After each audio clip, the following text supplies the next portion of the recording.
Diuen que l'onada del fred dispara el preu de la llum, però és mentida. El preu de la llum el dispara l'avarícia sense límits del capitalisme. El dispara l'oligarquia que pretén esprémer-nos fins a l'últim cèntim en els moments més difícils.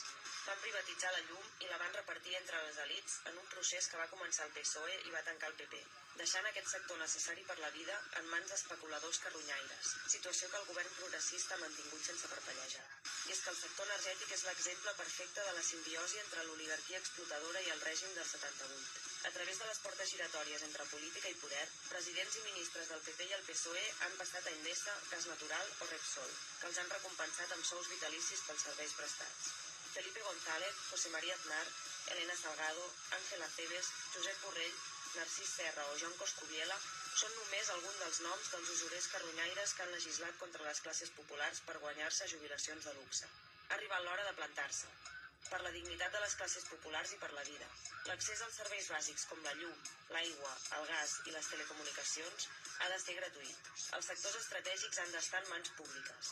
O nacionalització o nacionalització. No hi ha alternativa. Plantem-nos fins a aconseguir-ho. Caigui qui caigui. Nacionalitzem els sectors estratègics. Plantem-nos i que la paguin els rics. Als països catalans hi ha una altra manera de viure.